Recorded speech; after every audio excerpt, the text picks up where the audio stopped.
আসসালামু আলাইকুম সম্মানিত ভিউয়ার্স, আশা করি আল্লাহর অশেষ রহমতে সবাই ভালো আছেন, সুস্থ আছেন। এই চ্যানেলের একটি নতুন গুরুত্বপূর্ণ ভিডিওতে আপনাদের সবাইকে স্বাগতম। আজকে আলোচনা করব সংবাদ সম্মেলনে আসছেন শিক্ষামন্ত্রী তা নিয়ে। তার আগে এই ভিডিওটি দেখার আগে যারা এই চ্যানেলে একদম নতুন তারা অবশ্যই চ্যানেলটি সাবস্ক্রাইব করে পাশে থাকা বেল আইকনটি প্রেস করে দিন। আর যারা ইতিমধ্যে সাবস্ক্রাইব করেছেন তাদেরকে জানাই অসংখ্য ধন্যবাদ। কাল সংবাদ সম্মেলনে আসছেন শিক্ষামন্ত্রী। দৈনিক শিক্ষা .com প্রতিবেদক, চলতি বছরে এসএসসি ও সমমান পরীক্ষার ফল প্রকাশ নিয়ে সংবাদ সম্মেলন করবেন শিক্ষামন্ত্রী মহিবুল হাসান চৌধুরী। আগামীকাল রোববার দুপুর 12:30টায় এই সংবাদ সম্মেলন অনুষ্ঠিত হবে।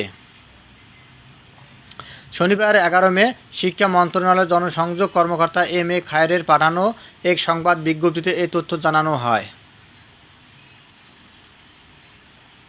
বিজ্ঞপ্তিতে বলা হয়, এসএসসি ও সমান পরীক্ষার ফল প্রকাশ নিয়ে সংবাদ সম্মেলন করবেন শিক্ষামন্ত্রী। আগামীকাল রোববার সচিবালয়ের শিক্ষা মন্ত্রণালয়ের সভাকক্ষে রুম নাম্বার 1815 বিল্ডিং 6 এই সংবাদ সম্মেলন অনুষ্ঠিত হবে। জানা গেছে, রোববার সকাল 10টায় গণভবনে প্রধানমন্ত্রী শেখ হাসিনার হাতে এসএসসি ফলাফলের সারসংক্ষেপ ও পরিসংখ্যান তুলে দেবেন শিক্ষামন্ত্রী মহিবুল হাসান চৌধুরী নওফেল। এ সময় তার সঙ্গে থাকবেন 9টি শিক্ষা বোর্ডের চেয়ারম্যান। গত 15 ফেব্রুয়ারি থেকে এসএসসি ও সমানের পরীক্ষা শুরু হয়। এবারের এসএসসি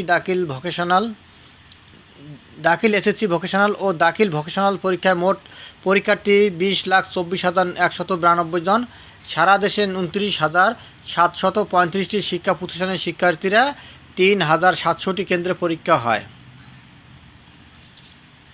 শিক্ষা মন্ত্রণালয় জানায়, এসএসসিতে 16,06,879 জন, দাখিলে 2,90,940 জন, এসএসসি ভোকেশনাল 1,26,373 জন, আর বিদেশের 8 কেন্দ্রে পরীক্ষা অনুষ্ঠিত হয়।